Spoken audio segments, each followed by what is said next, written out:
बिस्मिल्लाहिर्रहमानिर्रहीम। आज हमारा टॉपिक है कोरिलेशन। इससे पहले हम रिग्रेशन को पढ़ चुके हैं। रिग्रेशन में हमने ये देखा था कि एक इंडिपेंडेंट वेरिएबल था और एक डिपेंडेंट वेरिएबल था। तो उनका हम जो डिपेंडेंट वेरिएबल था उसको हम प्रिडिक्ट कर रहे थे थ्रू इंडिपेंडेंट वेरिएबल के तहत। उसमें हमने पढ़ा था कि रेंज जो है, जो रिग्रेशन कोफिशिएंट है उसकी रेंज वो हमारे पास माइनस इन्फिनिटी से प्लस इन्फिनिटी होती है रिग्रेशन कोफिशिएंट की। और दूसरा चीजें कुछ उसमें बताना थी अभी कि हम अगर y ऑन x या फिर x ऑन y करते हैं तो ये बराबर नहीं होते। b y ऑन x अगर करते हैं या b x ऑन y हम निकालते हैं तो ये आपस में रिग्रेशन कोफिशिएंट बराबर नहीं होंगे, क्योंकि इनमें इंडिपेंडेंट वेरिएबल चेंज हो जाता है। बी वाई एक्स में हमारे पास एक्स जो है इंडिपेंडेंट वेरिएबल है और बी एक्स ऑन वाई में हमारे पास वाई इंडिपेंडेंट है। ये जो है वाई हमारे पास ये इंडिपेंडेंट है।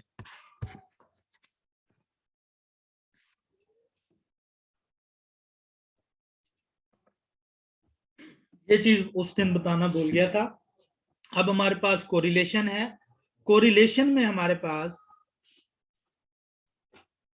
वेरिएबल दो ही होंगे और इसमें स्पेसिफिक नहीं होगा कि इसमें कोई इंडिपेंडेंट है या डिपेंडेंट है इसमें। और इसमें हम दो वेरिएबल का आपस में रिलेशनशिप चेक करेंगे कि अगर एक वेरिएबल हमारे पास चेंज हो रहा है तो उसके साथ सिमुल्टेनियसली दूसरा वेरिएबल किस तरफ चेंज हो रहा है, या दूसरा चेंज हो रहा है तो पहला किस तरफ चेंज हो रहा है।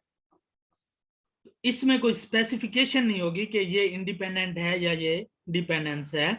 तो इस रिलेशनशिप को हम कहते हैं इंटरडिपेंडेंस बिटवीन टू वेरिएबल्स।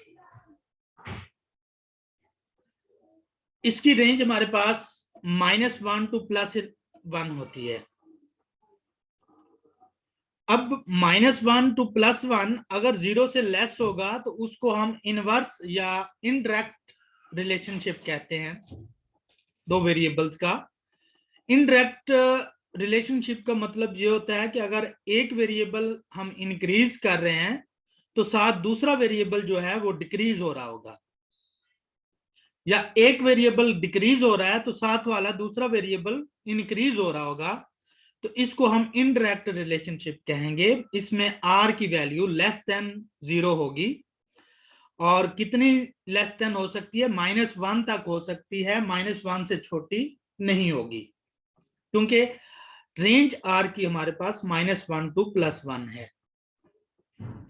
इसके अलावा अगर दोनों वेरिएबल सेम डायरेक्शन में मूव कर रहे हैं, सेम डायरेक्शन में चेंज हो रहे हैं, एक बढ़ रहा है दूसरा भी बढ़ रहा हो, अगर एक कम हो रहा है दूसरा साथ वाला भी कम हो रहा हो, तो इसको हम क्या कहेंगे, पॉजिटिव या डायरेक्ट रिलेशन कहेंगे। और इसकी रेंज हमारे पास >0 और +1 तक होगी। 1 से ज्यादा आंसर r का नहीं आएगा। -1 होगा तो उसको हम परफेक्ट कोरिलेशन कहेंगे, +1 होगा तो उसको हम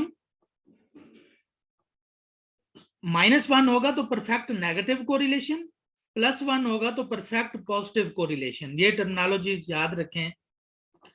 और 1 के जितना करीब होगा तो उसको हम स्ट्रांग कोरिलेशन कहेंगे, चाहे वो माइनस वाली साइड पे हो या प्लस वाली साइड पे हो।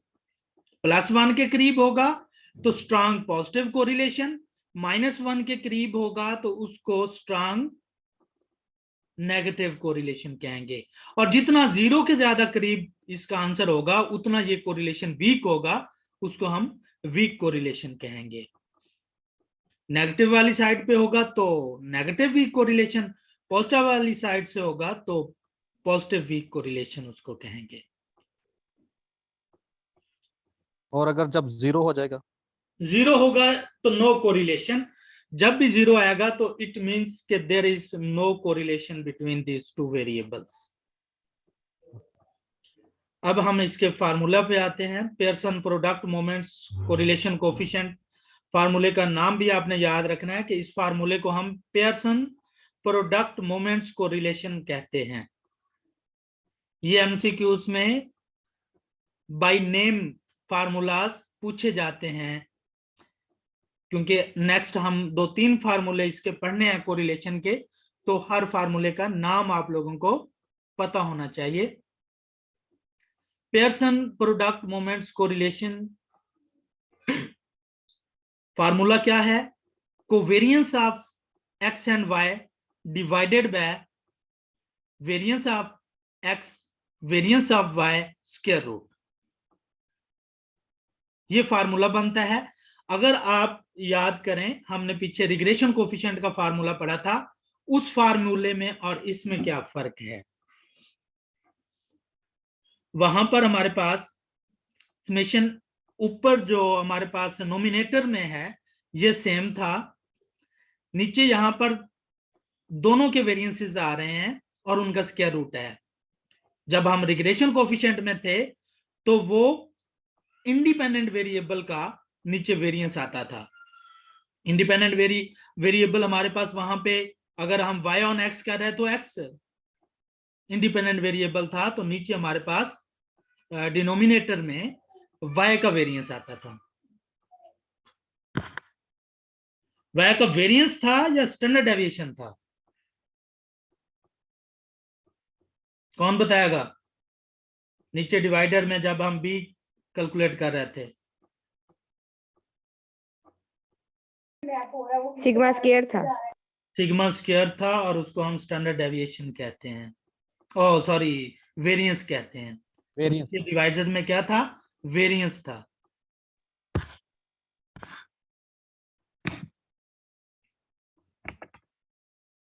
पॉपुलेशन का कोरिलेशन होगा तो उसको हम रो, इसको रो पढ़ते हैं पी की तरह जो लिखा हुआ है, और सैंपल का अगर कोरिलेशन होगा तो उसको हम स्मॉल आर के साथ डिनोट करेंगे।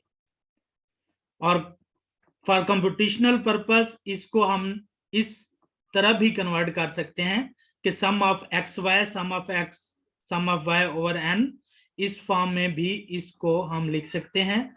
ये हम अब डिपेंड करता है कि हमारे पास वैल्यूज किस फॉर्म में है। अगर हमारे पास रॉ डाटा गिवन है तो फिर हम अपनी मर्जी से कोई सा भी फार्मूला लगा सकते हैं। अगर हमारे पास समरी डाटा गिवन है तो वो हम देखेंगे कि उस पे कौन सा फार्मूला सूट करता है, उसके मुताबिक हम फार्मूला लगा लेंगे। जिस तरह की वैल्यूज गिवन होंगी उसके अकॉर्डिंग हम फार्मूला इसका यूज करके फाइंड कर लेंगे।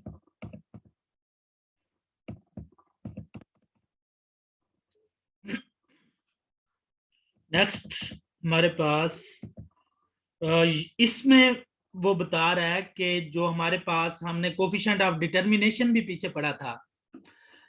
कोफिशिएंट ऑफ डिटर्मिनेशन में हमने ये पढ़ा था कि वो हमें बताता है कि डिपेंडेंट वेरिएबल में इंडिपेंडेंट वेरिएबल की वजह से कितने % वेरिएशन आ रही है, वो हमें बताता था कोफिशिएंट ऑफ डिटर्मिनेशन। उसको हम एक्सप्लेन्ड वेरिएशन भी कहते हैं। तो अगर उसका हम स्क्वायर रूट कर लें तो उसका आंसर भी r के इक्वल आता है, कोरिलेशन के बराबर आता है। इससे भी एमसीक्यू बन सकते हैं। आगे हमारे पास है कोरिलेशन एंड कॉजेशन। कोरिलेशन तो हमारे पास यही हुआ कि इंटरडिपेंडेंस बिटवीन टू वेरिएबल्स, उसमें हम इंडिपेंडेंट या डिपेंडेंट नहीं मुख्तस करते। लेकिन कॉजेशन में हमारे पास प्रोसेस आता है कॉज एंड इफेक्ट का, कि एक चीज की वजह से दूसरी चीज चेंज हो रही हो। कॉज का मतलब वजह, इफेक्ट जो उस पे असर ले रही हो। तो कॉज की बात होगी तो उसमें हमारे पास इंडिपेंडेंट वेरिएबल आएगा, इफेक्ट की बात होगी तो वो हमारे पास डिपेंडेंट वेरिएबल होगा, क्योंकि इफेक्ट जो है वो डिपेंडेंट पर होगा। अब एक और टर्मिनोलॉजी यहां पे यूज होती है, नॉनसेंस और स्पूरियस कोरिलेशन। नॉनसेंस और स्पूरियस कोरिलेशन का मतलब ये होगा कि वहां पर कोई सेंस नहीं बन रही होगी कोरिलेशन की, लेकिन उनमें जब हम कोरिलेशन फाइंड करेंगे तो वो हमें पता चल रहा होगा कि इसका कोरिलेशन स्ट्रांग आ रहा है, लेकिन उसकी कोई सेंस नहीं होगी उस कोरिलेशन की।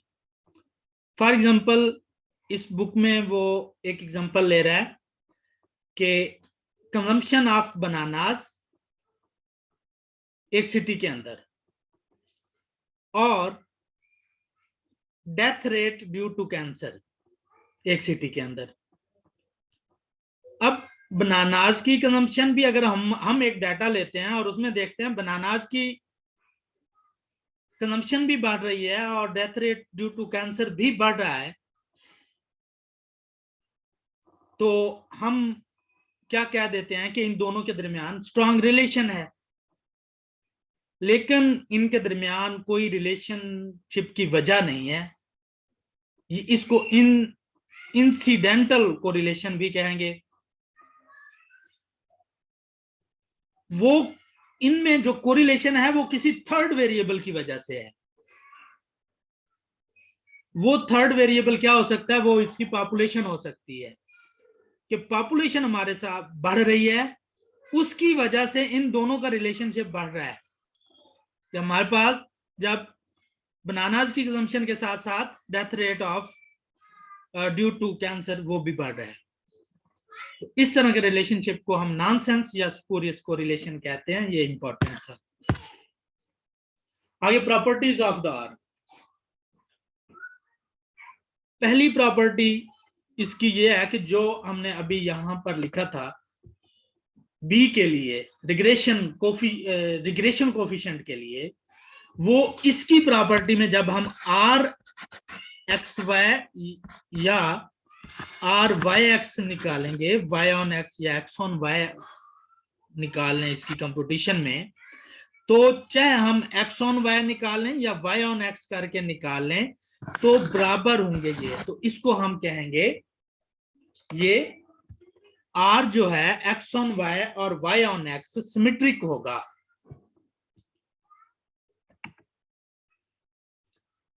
दूसरी प्रॉपर्टी ये है कि इसकी रेंज -1 टू +1 है, ये पहले भी हम डिस्कस कर चुके हैं। तीसरी प्रॉपर्टी है the correlation coefficient is independent of origin and scale. अब इसका क्या मतलब होगा independent of origin and scale? Origin का मतलब ये होता है कि हम हर वैल्यू में से कोई स्पेसिफिक वैल्यू प्लस या माइनस करेंगे तो उसको ओरिजिन चेंज कहते हैं।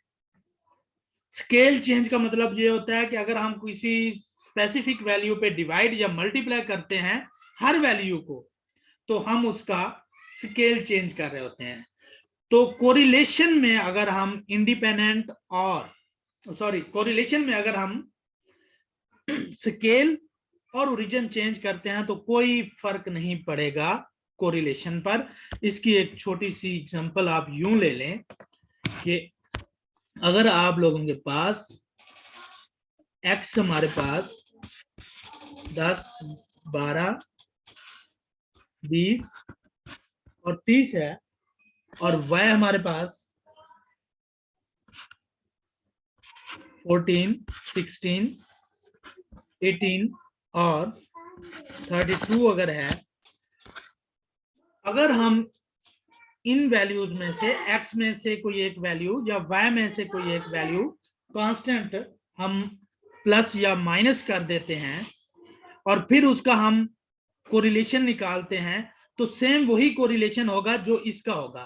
सपोज x बार और y बार दो और वेरिएबल, मैं पहले में से 2 जो है माइनस कर लेता हूं हर वैल्यू में से,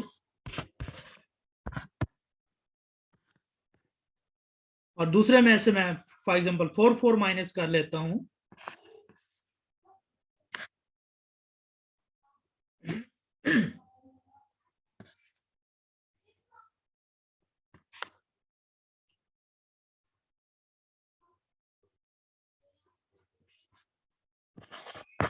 20. तो इनमें आप अगर इस फैक्टर का कोरिलेशन निकालेंगे और इसका निकालेंगे, तो ये आपने निकाल के देखना है कि क्या इनके आंसर में फर्क आता है या नहीं आता।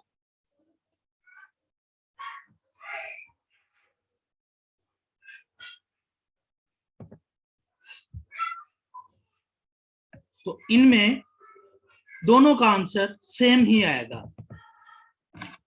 इसको हम कहते हैं कि इसका ओरिजिन पर कोई इफेक्ट नहीं पड़ता। इस तरह अगर हम इसको डिवाइड करके कर लेते हैं दो दो पे, तो फिर भी अगर आप इसका कोरिलेशन निकालोगे तो कोई इफेक्ट नहीं पड़ेगा।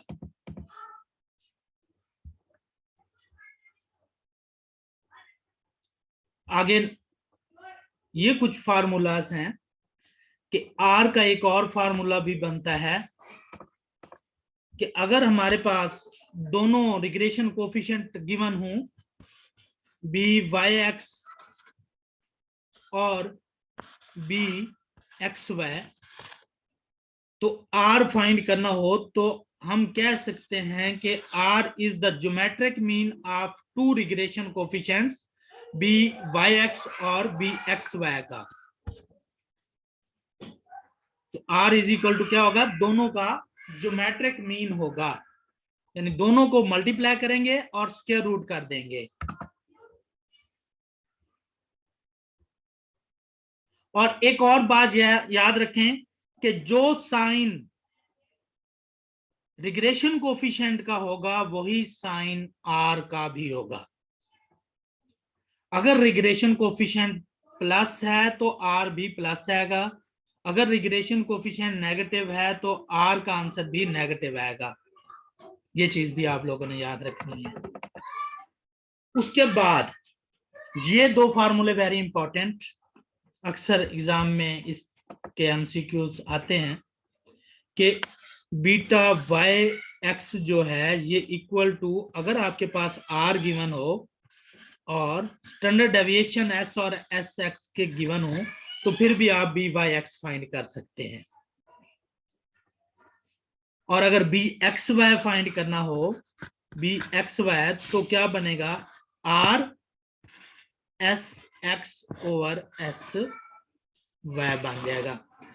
आप लोगों को सिर्फ इतना याद रखना है कि जो इंडिपेंडेंट वेरिएबल है उसको हम नीचे डिवाइड कर रहे होते हैं, तो ये आपको याद रह जाएगा कि इंडिपेंडेंट बाद में जो लिखा होता है वो इंडिपेंडेंट होता है। अगर y ऑन x है तो x इंडिपेंडेंट है, x ऑन y है तो ये y जो है इंडिपेंडेंट है। इंडिपेंडेंट को हम नीचे लेकर आएंगे डिनोमिनेटर में, तो ये आपको याद करने में आसानी होगी। और एक बात, इसी फार्मूले के रिलेशन से हमारे पास r भी तो बन सकता है कि r किस चीज के इक्वल हो सकता है। अब इस फार्मूले को अगर मैं देखूं कि r इससे बनाऊं तो r क्या बनेगा, r इज इक्वल टू, ये स्टैंडर्ड डेविएशन जो है इधर जाकर मल्टीप्लाई होगा और ये इधर आकर डिवाइड हो जाएगा। तो बी वाई एक्स के साथ स्टैंडर्ड डेविएशन ऑफ एक्स ऊपर चला जाएगा और एस वाई हो जाएगा। ये हमारे पास इस तरह इसका फार्मूला बन सकता। इसके इन्हीं फार्मूलों को यूज करते हुए अगर आप अग्रवाल की बुक में देखें तो काफी सारे क्वेश्चन दिए हुए हैं, तो इसी चीज को वहां पे अगर आप इस्तेमाल करेंगे तो उनको इजीली आप सॉल्व कर सकते हैं।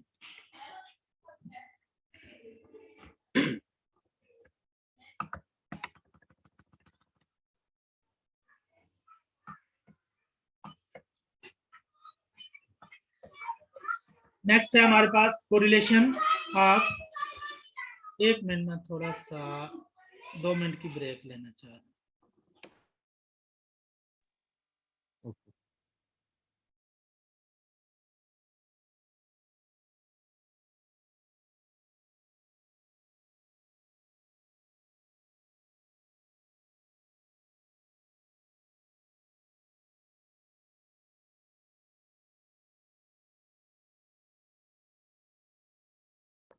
जी मैं आ गया हूं। Correlation coefficient for group data.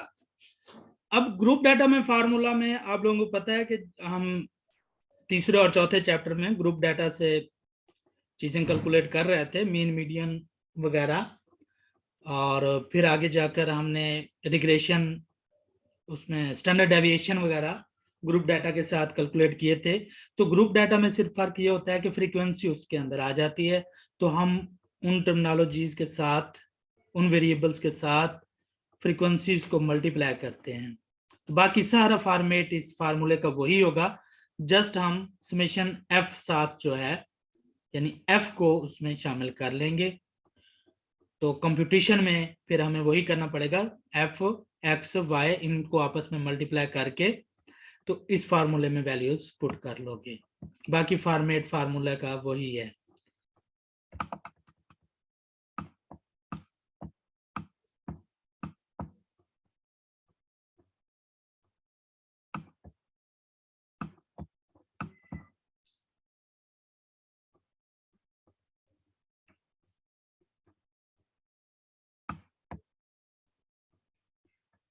ये एक रिलेशनशिप बता रहा है, तो आप इसको देखते हैं कि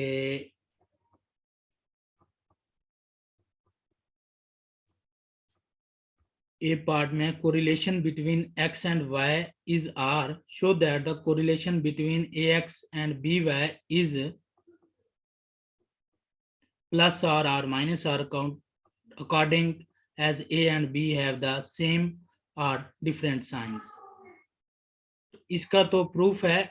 हम नीचे वाले को देखते हैं, find the correlation between X and Y connected by this. अगर इस तरह वो कनेक्टेड हो रहे हों एक रिलेशनशिप में, A X plus B Y plus C, तो इनका अगर आपने कोरिलेशन करना है तो आप जस्ट इनके जो कोफिशिएंट्स हैं उनको यूज करके आप कोरिलेशन निकाल सकते हो।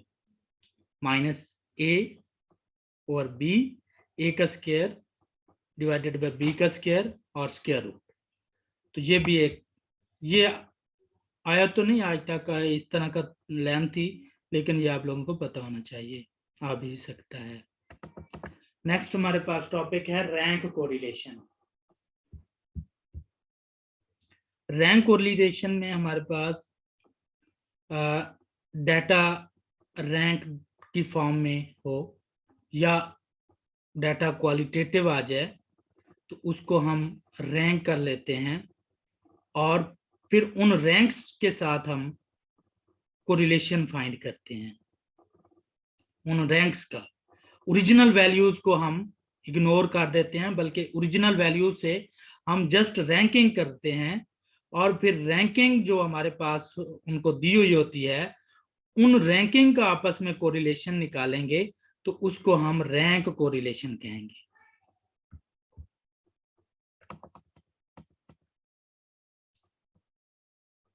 ये डेरिवेशन की है रैंक कोरिलेशन फार्मूला की, और ये हमारे पास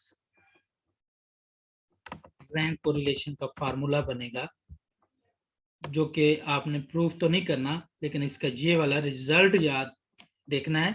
अगर आप देखना चाहें कि ये फार्मूला बना कैसे है तो आप इसके ये प्रूफ को देख सकते हो। आप लोगों ने ये याद रखना है कि रैंक कोरिलेशन का फार्मूला जो है 1 माइनस 6 समेशन डी, ये जो समेशन डी है ये दो रैंक्स का डिफरेंस होगा और फिर उनका सम होगा। उनका डिफरेंस का स्क्वायर है और फिर उसका सम है, और डिवाइडेड बाय ये कर रहे हैं n into N square minus 1 पे।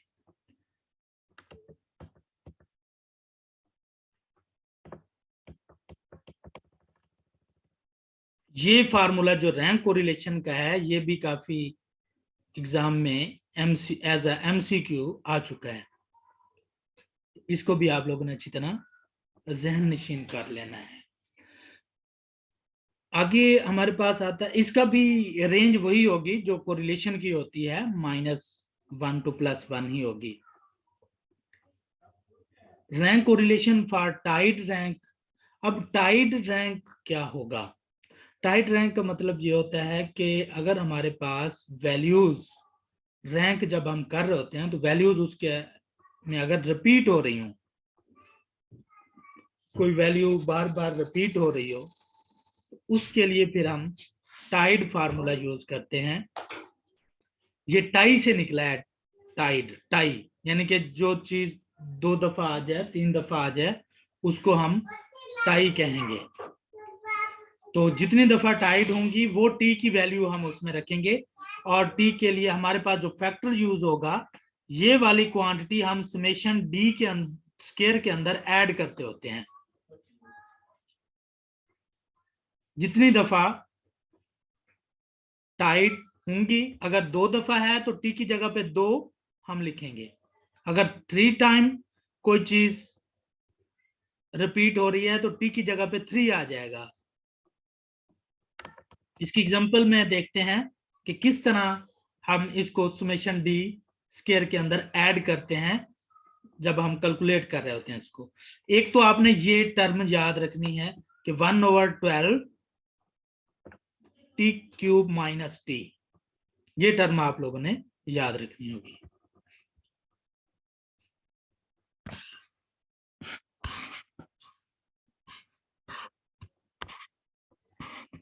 इसको भी आप n क्यूब माइनस n लिख सकते हो, क्योंकि n को कॉमन लिया हुआ है, तो अगर इसको अंदर मल्टीप्लाई करके लिख दे तो n क्यूब माइनस n बन सकता है, ये वाला भी। तो उस फॉर्म में भी फार्मूला लिखा हुआ आ सकता है। जैसे यहां पर टी क्यूब माइनस टी है, तो इसको भी वो लिख सकता था कि टी को बाहर लिख ले और टी स्क्वायर -1 कर दे।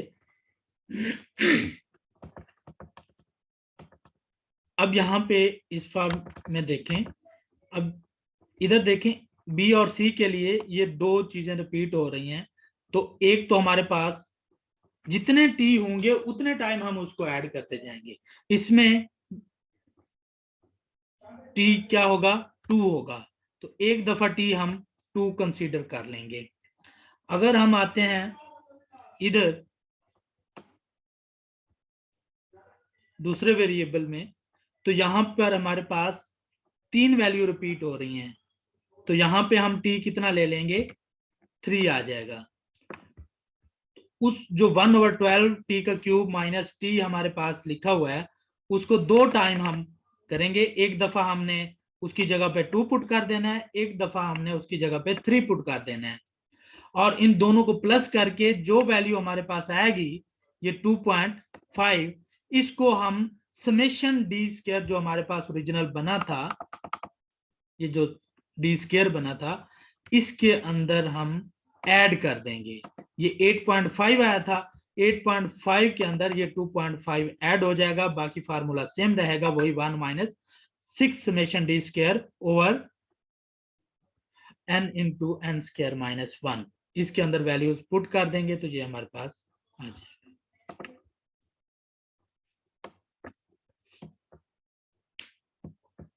उसके बाद है कोफिशिएंट ऑफ कॉनकॉर्डेंस।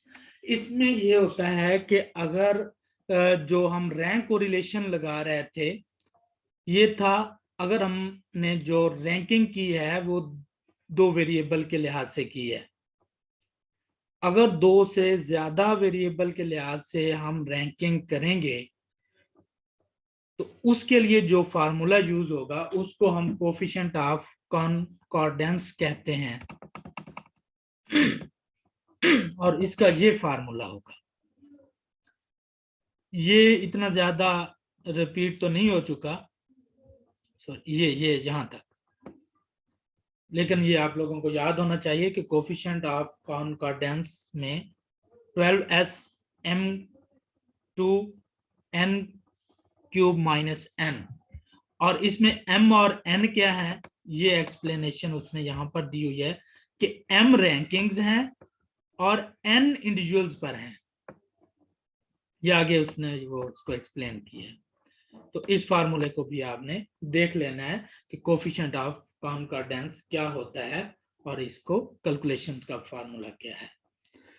ये कोफिशिएंट किसने बनाया था, ये हमारे पास नोरिसी जी कैंडल, और इसकी रेंज आप देख लें 0 to 1 है। ये वेरी इंपॉर्टेंट है कि अगर आ जाए कि what is the range of कॉन्कॉर्डेंस, तो वो कोफिशिएंट ऑफ कॉन्कॉर्डेंस, तो वो आपने 0 to 1 लिखना है।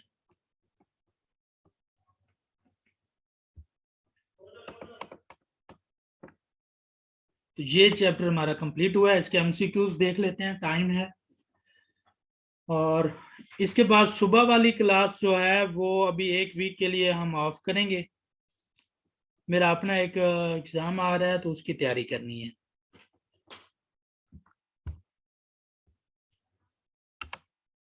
मल्टीपल चॉइस हमारे पास पहला है, when the slope of the regression line is negative the following statistics is also negative. मैंने स्टार्ट में आपको बताया था कि अगर रिग्रेशन नेगेटिव है तो आर भी नेगेटिव होगा, अगर रिग्रेशन पॉजिटिव है तो आर भी पॉजिटिव होगा। तो इसका पहला ही आंसर आएगा। If there is no linear relationship between the two variables, then which one of the following does not hold? क्या कह रहा है? वो कह रहा है if there is no linear relationship, अगर यहाँ पर कोई linear relationship नहीं है तो इनमें से कौन सी चीज नहीं होगी? लीनियर रिलेशनशिप नहीं होगा तो हमें पता है बी और आर स्क्वायर दोनों 0 होंगे। द रिग्रेशन लाइन या तो परफेक्ट हॉरिजॉन्टल होगा या वर्टिकल होगा, ये भी ठीक हो गया, यानी हॉरिजॉन्टल या वर्टिकल। ये वाला जो है ए पर उसका कोई नहीं होगा, ए की कोई भी वैल्यू हो सकती है, तो ये इसमें ऑप्शन दुरुस्त होगा। उसके बाद है if the correlation coefficient r is equal to 0.7 then the proportion of the variation for y explained by x is 7 square root करेंगे तो हमारे पास इसका आंसर आएगा, क्योंकि कोरिलेशन कोफिशिएंट r का स्क्वायर करते हैं तो हमारे पास एक्सप्लेन्ड वेरिएशन, जिसे हम कोफिशिएंट ऑफ डिटर्मिनेशन कहते हैं, वो आता है। अब आप लोगों ने एक और चीज वहां पे जब एमसीक्यूज पढ़ रहे होते हैं तो ध्यान रखना होता है कि वहां पे हो सकता है इस जगह पे अगर वो अनएक्सप्लेन्ड कह दे तो फिर आपको आर स्क्वायर करके उसको 1 में से माइनस करना पड़ेगा, फिर उसका आंसर आप नीचे देखोगे। तो अब आर का स्क्वायर ही करना पड़ेगा, तो ये पहला ही ऑप्शन आएगा। उसके बाद है the dependent variable is also known as, dependent variable को हमने स्टार्ट में ही पढ़ा था कि एक्सप्लेन्ड वेरिएबल भी कहते हैं, रिस्पांस भी कहते हैं, प्रिडिक्टेड वेरिएबल भी कहते हैं। तो ऑल ऑफ द अबव इसका आंसर आ जाएगा। फिफ्थ में है हमारे पास in the regression equation y is equal to alpha plus beta X plus epsilon. तो इसमें वो कह रहा है both x and y variables are random. क्या दोनों रैंडम होते हैं या दोनों फिक्स्ड होते हैं, या x फिक्स्ड और y रैंडम होता है, या y फिक्स्ड और x रैंडम होता है? तो हमने पढ़ा था कि जो इंडिपेंडेंट वेरिएबल होता है उसको हम फिक्स्ड वेरिएबल भी कहते हैं, और जो डिपेंडेंट वेरिएबल होगा उसको हम रैंडम वेरिएबल भी कहते हैं। तो इसका कौन सा ऑप्शन दुरुस्त हुआ? सी, कि x जो है इंडिपेंडेंट है, ये फिक्स्ड होगा, और y जो है इसको हम रैंडम वेरिएबल भी कहते हैं। तो इसका ऑप्शन ये सूटेबल है। नेक्स्ट हमारे पास है the variation of the y values around the regression line is measured bye. हमें पता है कि y वैल्यूज को हम y कहते हैं और रिग्रेशन इक्वेशन जो बनती है उसको y हैट कहते हैं। तो इसका जो वेरिएशन है वो इस तरह होता है कि y माइनस y हैट का स्क्वायर और सम। तो ये हमारे पास किस ऑप्शन में आ रहा है? बी में आ रहा है, summation y minus y hat square. उसके बाद if both the dependent and independent variable increases simultaneously, the correlation coefficient will be in the range of। अब आप लोग ये बताएं कि अगर दोनों वेरिएबल इंक्रीज हो रहे हैं तो फिर इसकी रेंज क्या होगी? इसकी रेंज पॉजिटिव में रहेगी, तो इसको 0 to 1 कहेंगे। यानी दोनों की डायरेक्शन अगर सेम होगी, चाहे वो इंक्रीज हो रहे हो या वो डिक्रीज हो रहे हो सिमुल्टेनियसली एक साथ, तो उसकी रेंज जो है पॉजिटिव में होगी, 0 to 1 होगी। Which of the following statement is incorrect about correlation coefficient? अब इसमें ये देखना है कि वो इनकरेक्ट कह रहा है कि इसमें से कौन सी स्टेटमेंट गलत है अबाउट द कोरिलेशन कोफिशिएंट। तो it passes through the means of the data, it is symmetric with respect to X and Y, it is independent of the origin and scale, it is the geometric mean. ये भी हमने पढ़ा कि are geometric mean होता है तो regression coefficient का, ये भी हम पढ़ चुके हैं कि ओरिजिन एंड स्केल से ये आजाद होता है। और ये भी हमने पढ़ा है कि सिमेट्रिकल होता है एक्स एंड वाई के लिहाज से। तो ये वाले जो है it passes through the means of the data, ये इसमें इनकरेक्ट होगा, तो हमने इनकरेक्ट चॉइस करनी थी इसमें। ये चीज अगर यहाँ पे रिग्रेशन ऊपर लिखा होता, रिग्रेशन लाइन, रिग्रेशन कोफिशिएंट नहीं, रिग्रेशन लाइन होता, तो वो पासेस करती है उसके मीन्स के साथ, तो उसके लिए ये दुरुस्त होता। लास्ट सेकंड लास्ट है हमारे पास, if the unexplained variation between variable X and Y is 0.40 then R का square. R square explained variation होता है, तो 1 माइनस 0.40 कर दें तो आपके पास आर स्क्वायर आ जाएगा। ये हमारे पास जो गिवन है ये अनएक्सप्लेन्ड वेरिएशन है, तो 1 में से आप अनएक्सप्लेन्ड को माइनस करें तो आर स्क्वायर आ जाएगा, तो ये इसका आंसर 0.60 होगा। लास्ट है, the strength of the linear relationship between two variable X and Y is measured bye.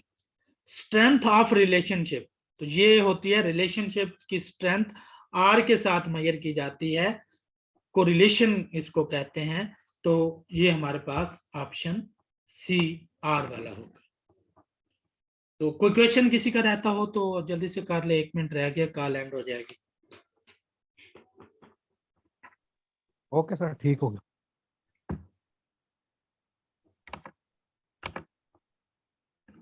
कौन कौन पार्टिसिपेंट है? ओके, अल्लाह हाफिज। अल्लाह हाफिज।